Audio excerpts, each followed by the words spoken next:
O áudio que vocês vão ouvir agora é parte do podcast Xadrez Herbal.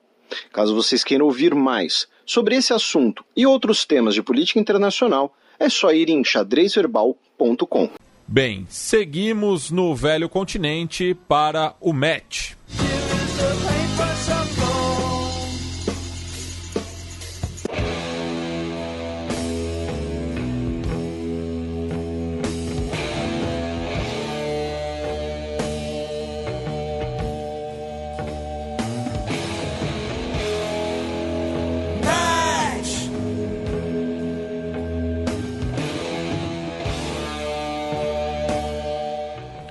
Com quase 100% das urnas apuradas, direita vence eleições regionais na Comunidade de Madrid.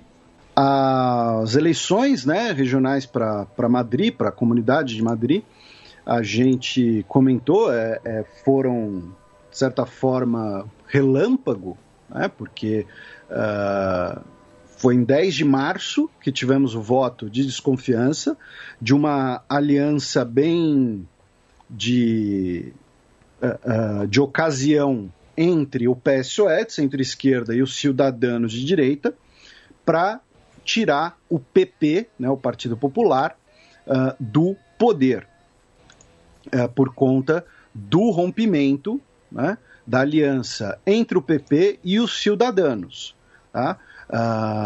E aí tivemos agora... E também o fracasso da liderança comunitária no combate à pandemia, já que Madrid é uma das piores capitais europeias em relação ao coronavírus. E aí o que aconteceu? A chefa de governo de Madrid, a Isabel Díaz Ayuso, para ela não sofrer esse voto de desconfiança, ela dissolveu o parlamento e pediu novas eleições. Por quê? Porque no parlamento antigo, vamos dizer assim, no parlamento anterior, se o PSOE fizesse aliança com os Ciudadanos, apenas substituísse o PP na aliança, seria formado um governo do PSOE. Então, o que a Isabel Díaz Ayuso fez? Ela foi bem malandra, nesse sentido, malandra aqui num sentido positivo, foi bem raposa, bem esperta, enfim, o adjetivo que vocês quiserem, tá? Eu estou elogiando a sagacidade dela, bem sagaz, pronto. Ela foi lá e falou, tá bom, já que vão fazer o voto de desconfiança, eu mesmo vou dissolver o parlamento, convocar novas eleições, e aí a gente vai formar um novo parlamento. No castelhano madrilenho, Felipe, ela seria uma zorra. Aí eu tenho que acreditar em você. Uma raposa, O máximo que eu sei falar de castelhano é, sei lá, mas Ramon, por favor. E ela, a jogada dela se pagou. Além de ter sido... a gente até comentou da judicialização dessa eleição na época, em março, a aposta se pagou. Tivemos o comparecimento de cerca de 3.600.000% dos eleitores, 71% dos eleitores, 7 a mais do que na eleição de 2019. Ela e o seu partido, o PP, levaram 44,7% dos votos, crescendo 22% e ficando com 65 assentos. São 136, ou seja, a maioria é 69 e ela tem 65, tá? Em segundo lugar, ficou a Mônica Garcia, do Mas Madrid, que é de esquerda, que é basicamente uma dissidência regional do Podemos. Isso, você usou dissidência regional, eu ia dizer facção, só que facção para muita gente é criminal, né? Então, assim, mas você resumiu muito bem, né? Uma dissidência regional do Podemos, ficou com 24 assentos.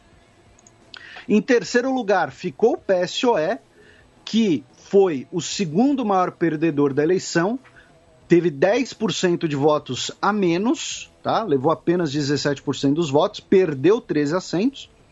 Em quarto lugar ficou o neofranquista Vox, com a Rócio Monastério, que levou 9% dos votos, ficou com 13 assentos. E daí, só abrindo um parênteses, Felipe, que teve um ato de campanha do Vox, que foi bastante comentado, no qual eles receberam ela, a Rocío Monastério, e o Santiago Abascal, que é uma das lideranças nacionais do partido, receberam um convite do presidente Raul Martín Presa, do Raio Vallecano, clube que fica no subúrbio de Madrid, né, ali entre a Puente e a Villa de Vallecas, que é um bastião da esquerda desde da época da Guerra Civil Espanhola, e também foi o bairro onde cresceu o Pablo Iglesias, né, que é a liderança madrilenha do Podemos, a gente já vai falar dele, para um jogo de futebol.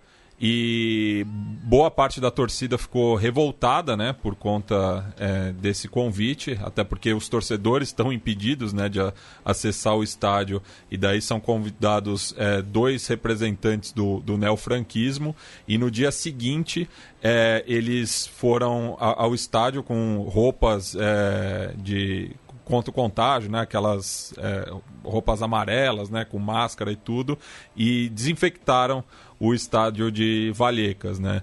E só para piorar a situação toda, o jogo foi contra o Albacete, que é o atual time do atacante Sossulia, aquele ucraniano com ligações com grupos paramilitares neonazistas no seu país natal. Inclusive, você falou, né, que o Raio Vallecano sempre foi um bastião de esquerda. Se não me engano, a origem dele é no movimento anarquista, né, espanhol? Isso. Alguma coisa assim. E daí, em Vallecas propriamente, o Partido Popular teve uma votação expressiva, né, conseguindo 34% dos votos na Villa de Vallecas, 22 pontos a mais do que nas últimas eleições em 2019, e na Puente de Vallecas conseguiu 27%, 15,5 pontos a mais do que nas eleições passadas. Sabe quem jogou no Raio Vallecano? O Guilherme. Exatamente. Eu acho que ele é um dos grandes objetos de trivia, né, entre pessoas que são metidas a entender de futebol, que nem eu e você. Tipo, quem jogou no Raio Vallecano? Guilherme. E se eu não me engano, ele participou tipo, de uma vitória contra o Real Madrid, de uma das poucas vitórias que o Raio Vallecano teve contra a principal equipe da capital.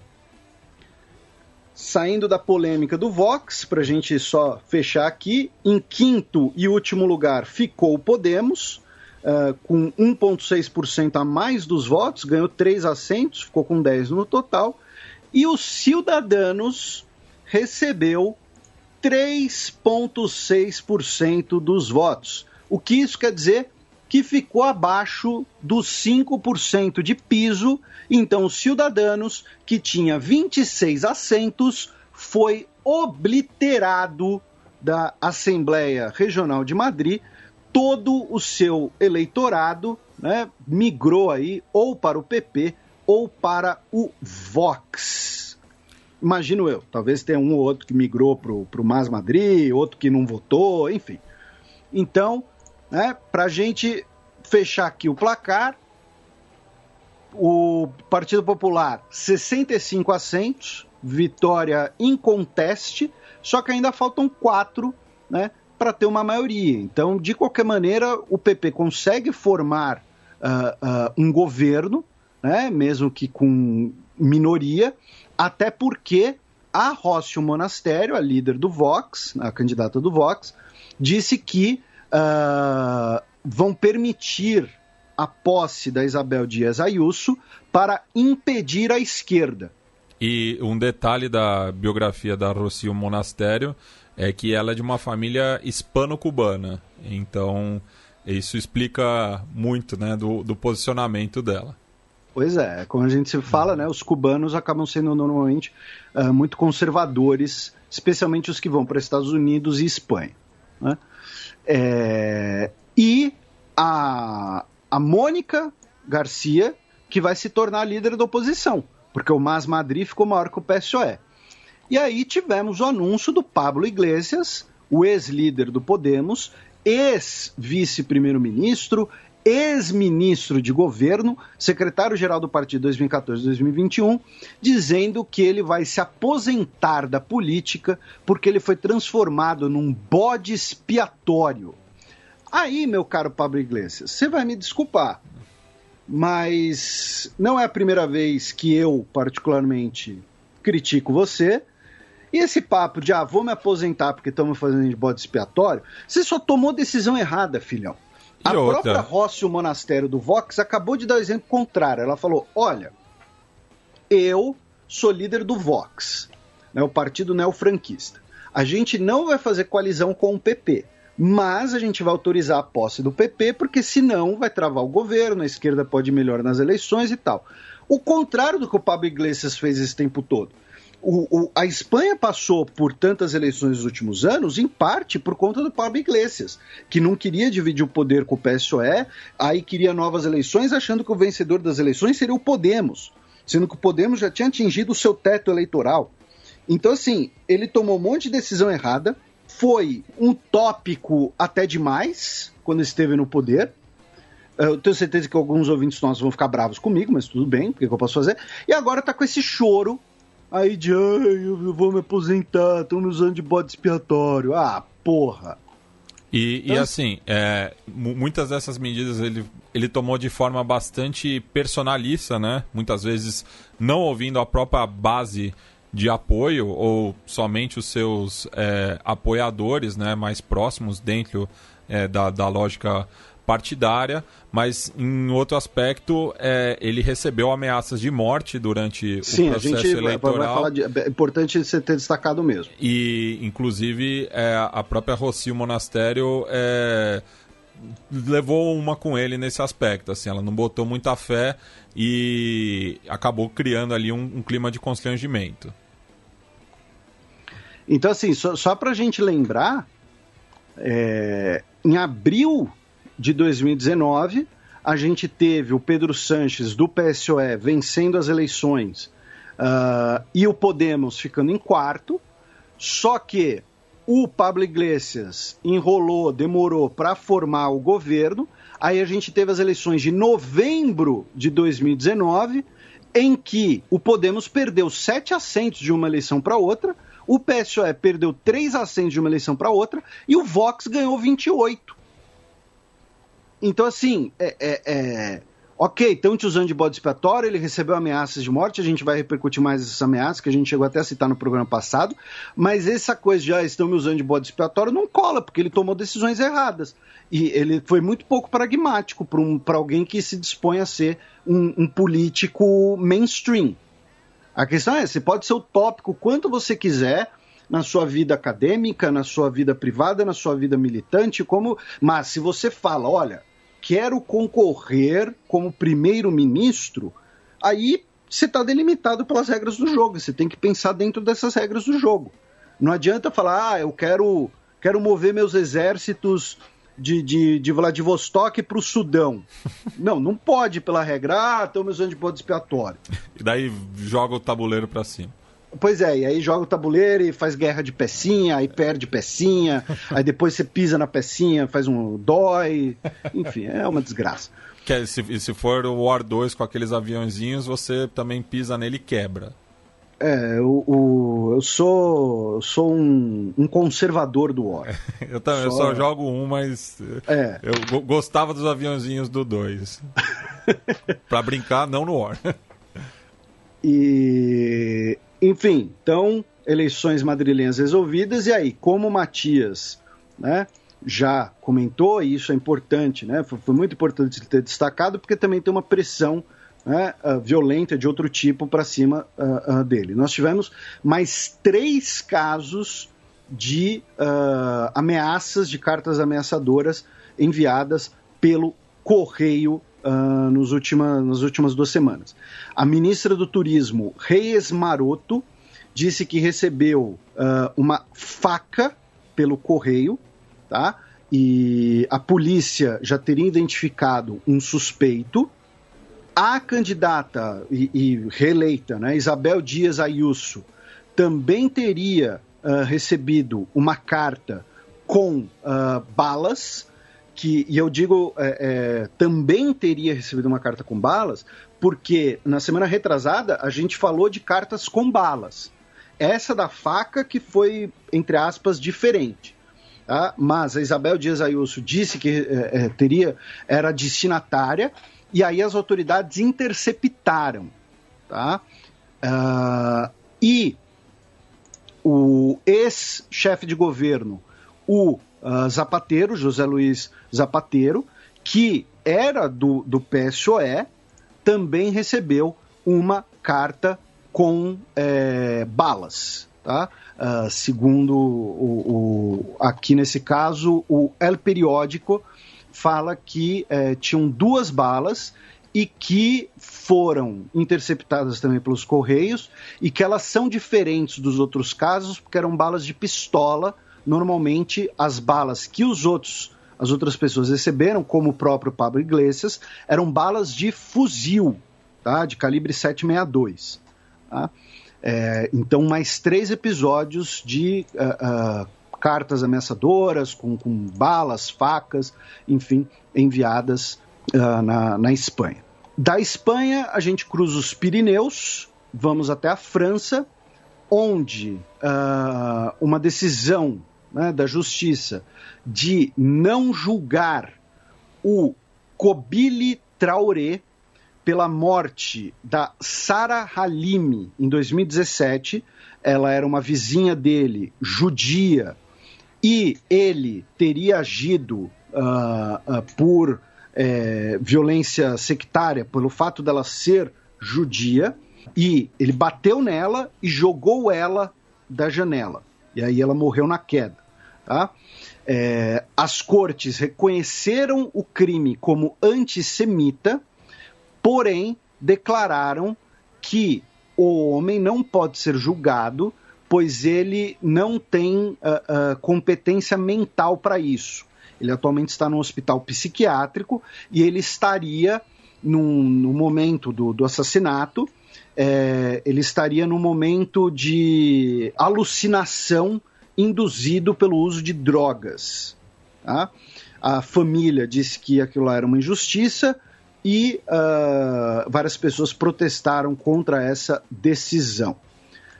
Também na França tivemos uma carta, né, publicada por cerca de 1.200 militares da reserva, dizendo que é necessário que o governo Emmanuel Macron haja para erradicar os perigos que estão levando o país à desintegração e ao declínio e à islamização da França. E que se o governo não fizer nada, né, os militares podem estar dispostos a fazer.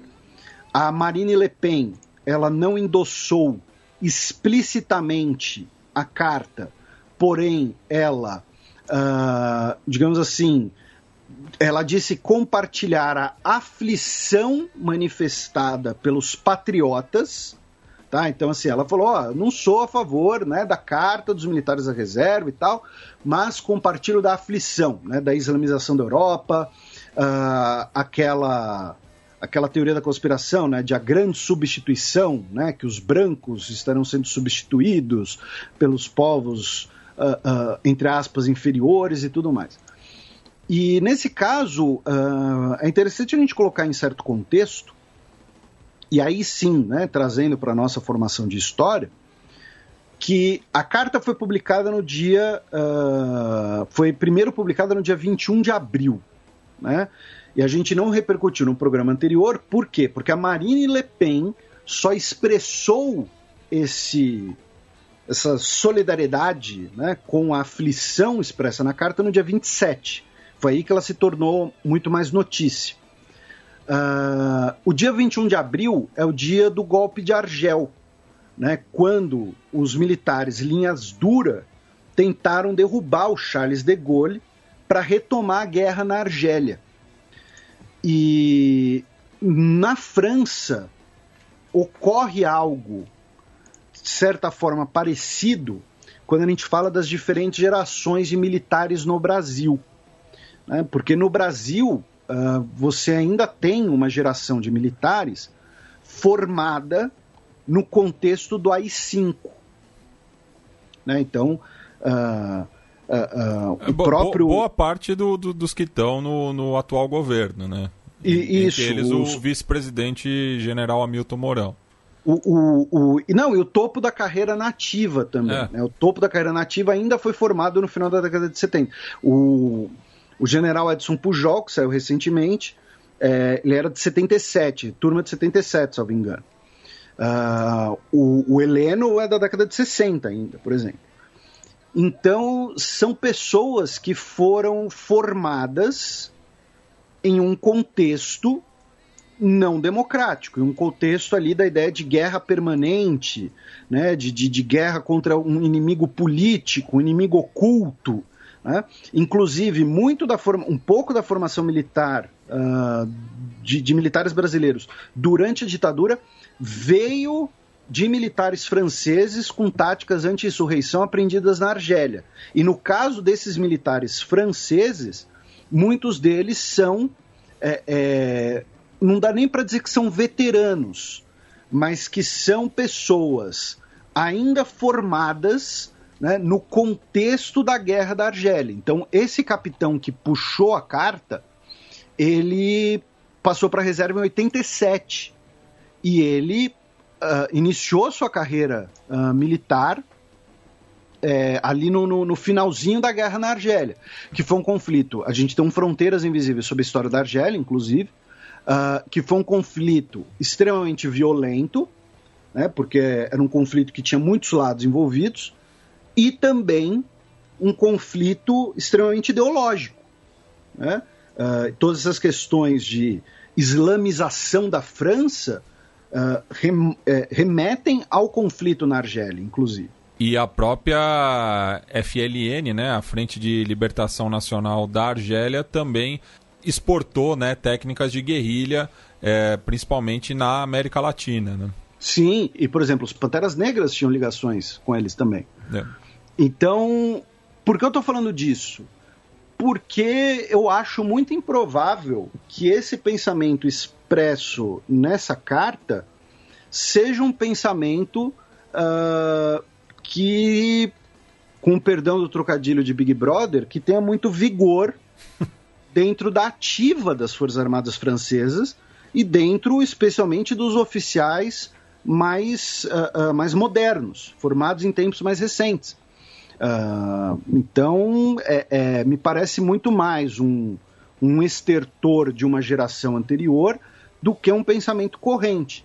E alguém pode até pensar, pô, mas Felipe, 1.200 oficiais assinando é gente pra caramba. Sim, é gente pra caramba, só que vamos lembrar que as Forças Armadas Francesas são grandes. E a maioria deles ou era da reserva ou estavam reformados.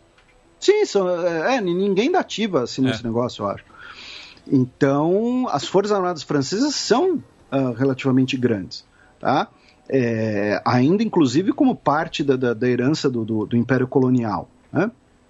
Então, colocando até em perspectiva, também tem isso. Então, por isso que assim, eu vejo isso até como um pouco mais de ceticismo, né? Acho que não... Enfim, teve gente falando, Macron vai sofrer um golpe, né, e tal. Eu não acho muito improvável. Aí, no 1º de maio, tivemos 46 pessoas detidas em Paris, nos protestos do Dia do Trabalhador. Para não perder o costume. Lembrando, 1º de maio é Dia do Trabalhador, não Dia do Trabalho. O LinkedIn costuma dizer o contrário. E o Labor Day é nos Estados Unidos e é em setembro. Sim. Porque nos Estados Unidos, justamente, o 1º de maio foi apagado. Não sei por quê. Por que será? Por quê? E aí tivemos aí um choque, né? Entre... e inclusive, só essa coisa de Macron e militares, é importante destacar também que o Macron foi o primeiro presidente francês em mais de 70 anos, e desde a década de 1970, melhor dizendo, que prestou homenagens para o Napoleão, porque a gente teve o 200º aniversário da morte dele. E o Macron foi até o Museu dos Inválidos e tal. Ele não fez uma grande celebração, né, uma parada militar, alguma coisa assim, mas ele prestou as suas homenagens a um caráter histórico da França, ele classificou assim, né? Então também tem isso. O Macron ele só tem cara de burro. O Macron tem muita cara de que, sei lá, de um turista que, se visitar o Brasil, compra um bilhete da loteria premiado, sabe? Ele deve cair em esquema de pirâmide. Entendeu? Essas coisas. Então, assim, ele tem uma pegada Michael Scott. Do The Office? Do The Office. Mas só na aparência, tá? É importante destacar isso.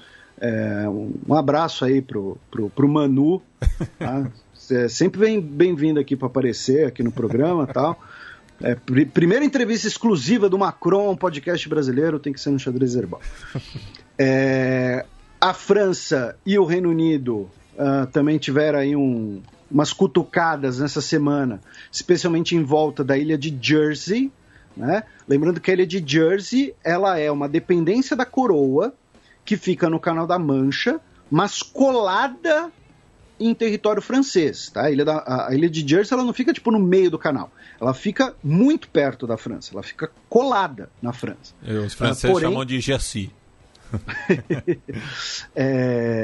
Porém, é uma dependência da coroa britânica, faz parte do Reino Unido. Paraíso fiscal. E como em qualquer ilha, né, você vai ter atividade pesqueira como uma atividade muito importante. E com o Brexit, né, fica muito complicado você delimitar as fronteiras marítimas em territórios tão pertos num corpo d'água relativamente pequeno.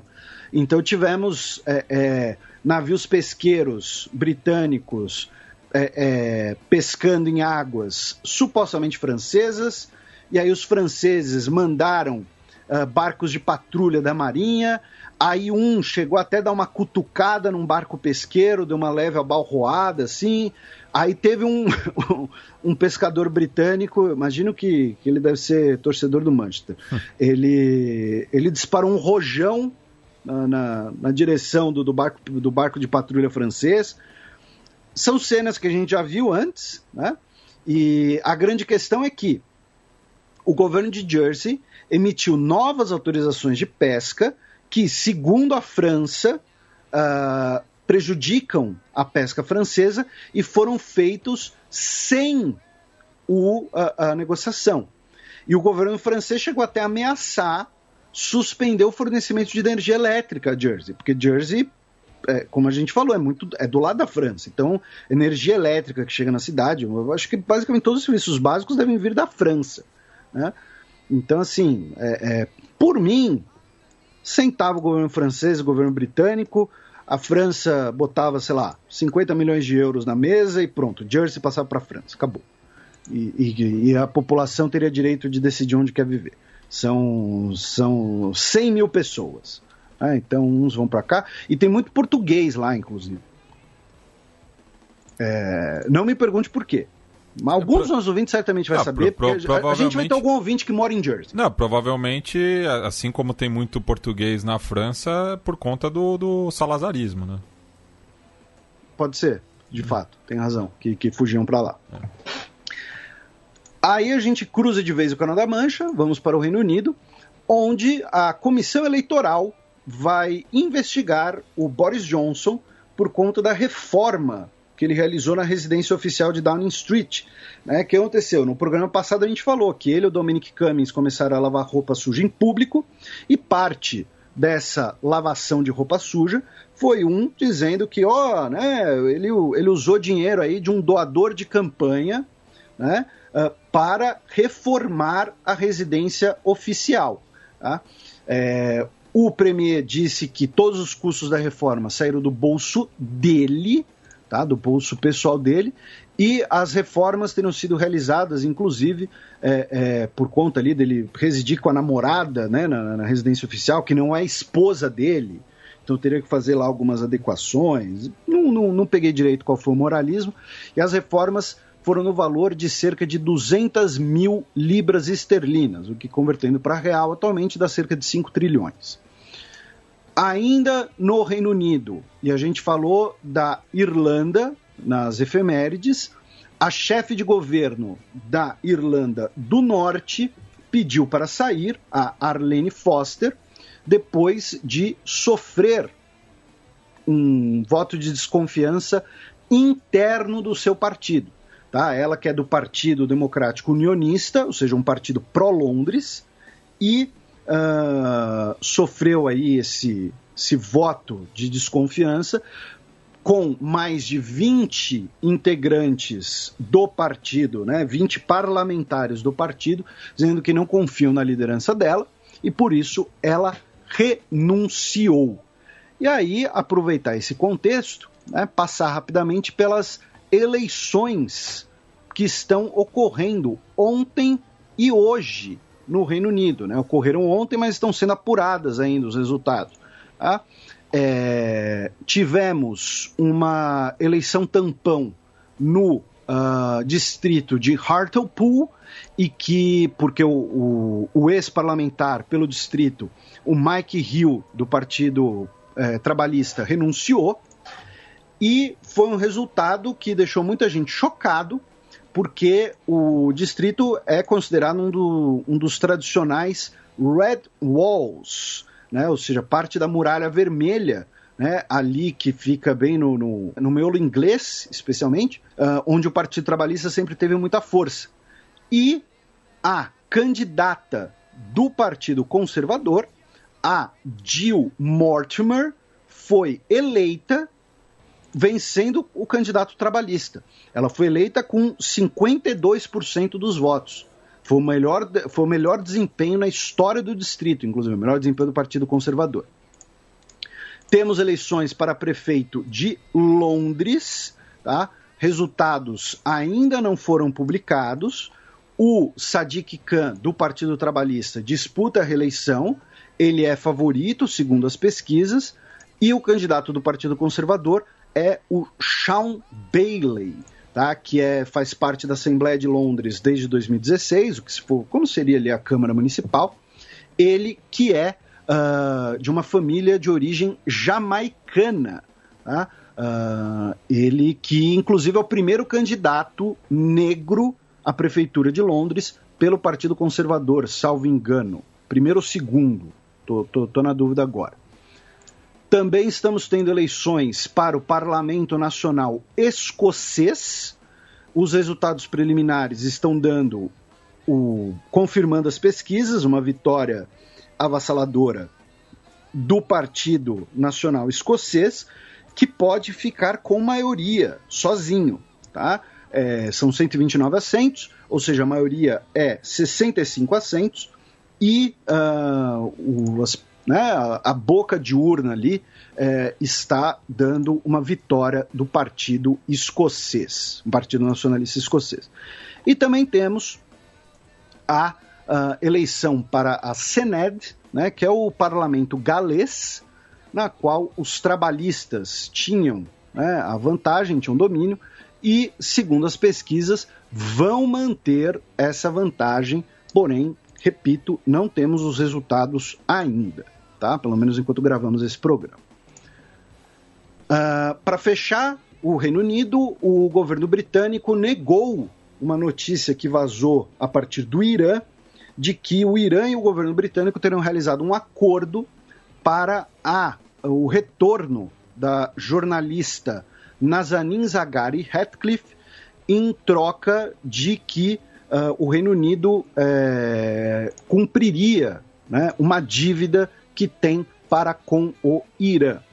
Bem, Felipe, e só já que você citou Hartlepool, que eu acho que a gente não vai ter uma oportunidade tão breve de falar dessa cidade do norte da Inglaterra, só compartilhar uma anedota que me foi passada por um amigo de Carlisle, que é uma cidade próxima, e as duas têm uma rivalidade muito grande, de que no contexto das guerras napoleônicas, um navio francês naufragou próximo ali da cidade, e só teve um sobrevivente, que foi um macaco.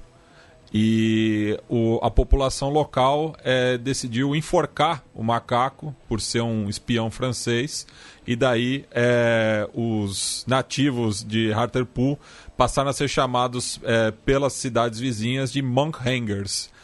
Inclusive o próprio clube da cidade, né, o Hartlepool United, acabou adotando esse apelido para si. Inclusive, eles têm um mascote desde o final do século passado, que é o Angus the Monkey. Entendeu? O trocadilho? Eu entendi. Eles fizeram consultoria com você, né, para criar o apelido? Olha, eu tenho inveja de quem pensou nisso. E aí a gente cruza o Canal da Mancha de volta com uma notícia que nos foi enviada, acho que por 513 ouvintes, que um fazendeiro belga, né, na inocência, o senhor David Lavaux... Inocência nada, reparação histórica. Isso aí é pela batata frita, pelo Tony Parker e pelo Jacques Brel.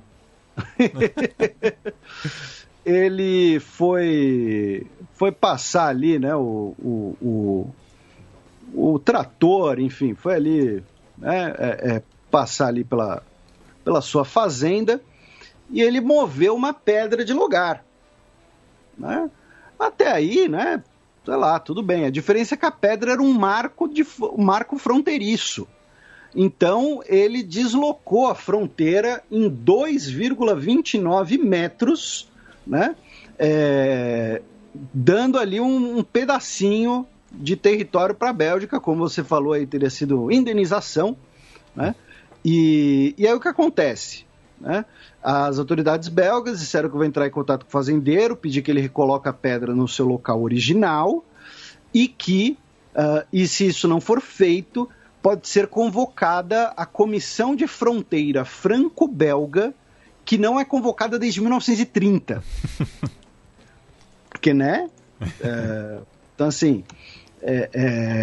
então tá aí o fazendeiro belga criando um incidente diplomático.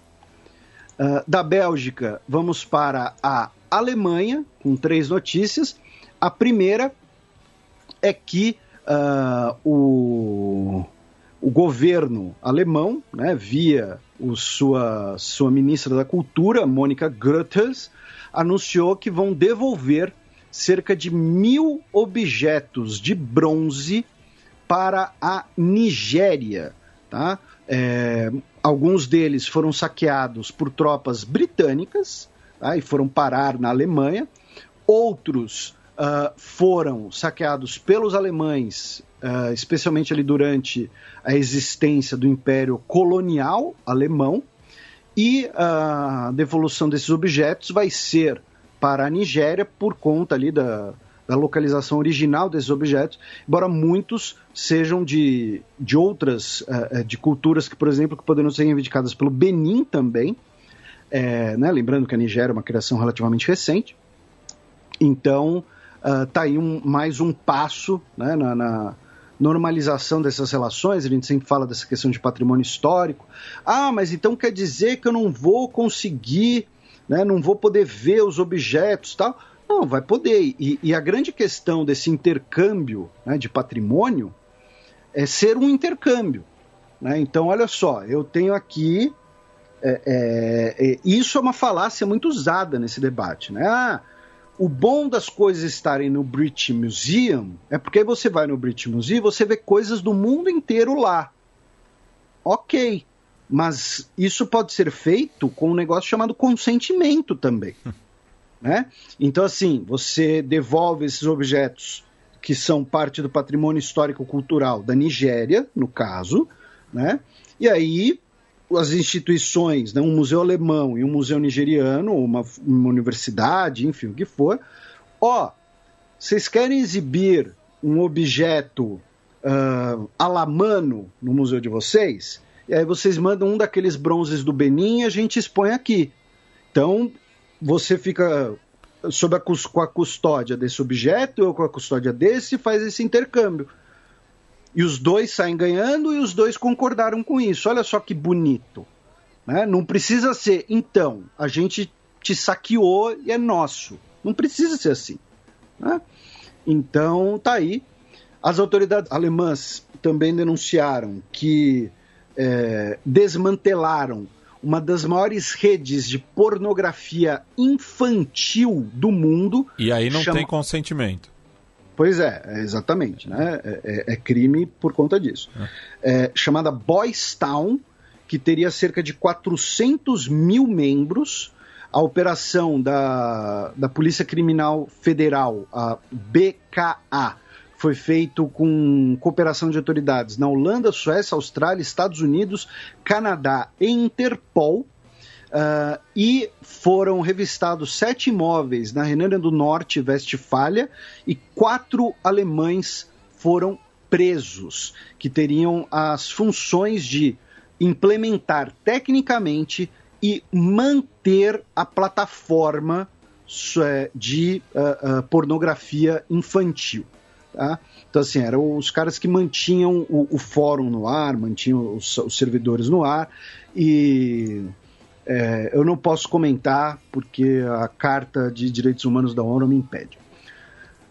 E também na Alemanha, foi publicado pelo Ministério do Interior alemão, na última terça-feira, dia 4, que houve um crescimento de 5,7% de crimes motivados por ativistas de extrema-direita entre 2019 e 2020. Em 2020 foram 23.064 crimes de natureza política ou ideológica, que vão desde incitação ao ódio racial até saudações nazistas e conspiração para realizar crimes.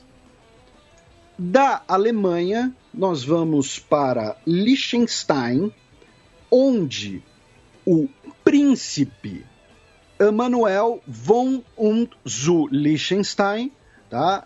O nome dele está correto, é tipo Emanuel de e para Liechtenstein, a ideia, né, dele ser o guardião, né, do país, enfim. O que aconteceu? Alguém virou e falou que, olha, tem aqui um urso, né, na Romênia que está causando uns problemas nas fazendas. E aí, o príncipe de Liechtenstein comprou a permissão de caçar o tal urso na Romênia. E ele foi e matou o urso errado. Ele matou um urso macho chamado Arthur, de 17 anos, que estava sendo monitorado por pesquisadores, que era provavelmente o maior urso no território da União Europeia.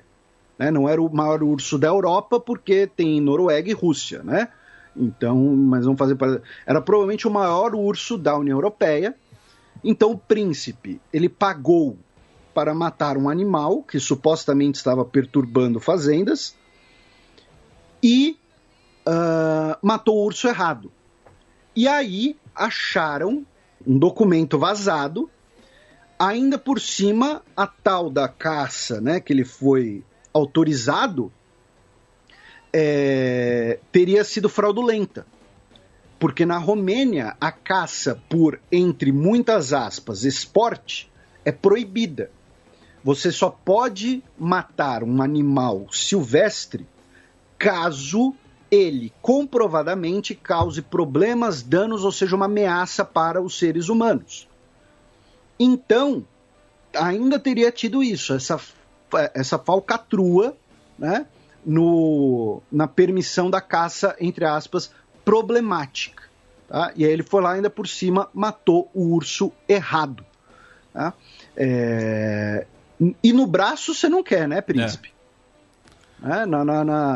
Porque assim, o urso ele não tem arma à distância. O urso, ele...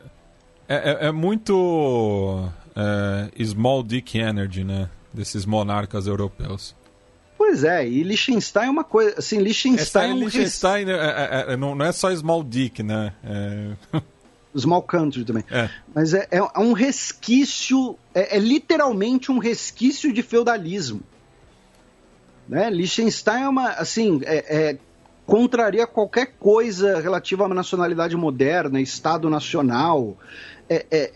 enfim, né? Enfim, é isso aí. Como se não bastasse, ainda tem um candidato republicano na Califórnia chamado John Cox, tá? COX, que ele usa assim, o apelido, né, de urso, e aí ele está fazendo um tour com um ônibus chamado Meet the Beast. E nesse tour ele está levando um urso marrom para as pessoas irem ver o urso e aí participarem do começo de campanha dele. Que é o símbolo da Califórnia, né? Tá inclusive na bandeira do estado. Pois é, mas assim, cara, o urso não tem nada a ver com tua campanha política. Pois é. O urso tá lá de boa, sendo urso. Entendeu? Você quer fazer um favor ao urso, senhor Joe Cox? Entra na jaula dele. Se despede da sua família, deixa ele com fome e entra na jaula dele. Mas enfim, tá aí, né? Inclusive, fica aqui também o protesto. Agora, falando sério, eu acho muito bizarro, é muito saudável e comum a associação de animais com culturas, países e tudo mais. Isso é perfeitamente cabível. Agora, eu acho muito bizarro o uso de animais em fins partidários. Então, por exemplo, tucano. Tucano é um animal brasileiro. Tucano é um animal bonito pra caramba. E o tucano hoje tem uma conotação partidária, por conta do PSDB. Então, assim, estou dando um exemplo porque é um exemplo próximo nosso. Então, deixa o urso em paz. Nos Estados Unidos, você tem o burro representando os democratas e o elefante os republicanos. Pois é, bem lembrado. Aí, eu gosto de elefante. Republicano. Não, pô, eu só acho o elefante o bicho da hora, tal, o burrinho ali de boa. Enfim. E curioso, né, que não tem elefante nos Estados Unidos, né? E mesmo o burrinho é importado também, né? Pois é. Eu acho. Se fosse um peru, né, que é uma ave típica da América do Norte. Ou até mesmo o tal do urso. O urso faria mais sentido. Mas... Enfim, voltando, né, saindo dos ursos, a gente sai de Liechtenstein, vamos para a Itália, onde 7 integrantes de grupos militantes de esquerda dos anos 70 e 80 foram presos na França, né, a França que abrigou muitos desses integrantes, alguns deles foram inclusive julgados em absentia, numa situação muito parecida com o que a gente falou, né, quando a gente explicou o caso Battisti, tá? Então, se você quiser entender um pouco mais, a Itália da época da Guerra Fria, as brigadas rossas, e aí a fuga dessas pessoas, alguns deles condenados por crimes comuns, inclusive, ouça lá o programa sobre o caso Battisti. Na Santa Sé, o Papa Francisco disse que acabou a mamata, ele acabou com o fórum privilegiado de bispos e cardeais. Tá? Eles vão poder ser julgados em primeira instância na Justiça Vaticana e não vão poder mais receber presentes acima de R$260, 40 euros, e não vão poder ter como pessoas físicas investimentos em paraísos fiscais. Se eu fosse o Bertolli, eu tomava muito cuidado com o que eu ingerisse a partir de agora. Pois é, Poderoso Chefão 3 nele. Pois é. Aí, cruzando o Mar Adriático, tivemos eleições parlamentares na Albânia, onde o Edi Rama, o primeiro-ministro desde 2013, né, do Partido Social Democrata, foi reeleito. E o mapa eleitoral albanês ele é muito curioso, né, porque a direita é muito mais forte no norte e a esquerda social-democrata é mais forte no sul. Por que isso? Né? O norte é onde está a fronteira com o Kosovo, então é onde um discurso nacionalista, um discurso até às vezes militarista, tem mais força. De qualquer maneira, das 140 assentos do parlamento, ele ficou com 74, ou seja, vai governar aí sozinho. Da Albânia, vamos para a Hungria, onde o parlamento aprovou na terça-feira passada, dia 27 de abril, um projeto de lei que vai transmitir a gestão das universidades húngaras, que são públicas e com autonomia, para fundações. E essas fundações são controladas, em sua maioria, por aliados do Orbán. Ou seja, ele está ao mesmo tempo desmontando o aparato de Estado e colocando um elemento da vida pública húngara dentro do seu controle. E acabando com a autonomia universitária. Pois é, e tem gente por aqui que adora ele. É. E, finalmente, na Letônia, o parlamento reconheceu o genocídio armênio, com 58 votos dos 100 parlamentares. Porém, lembrando que a gente já explicou, essa é uma decisão do executivo, então a decisão do parlamento letão acaba sendo muito mais simbólica do que prática.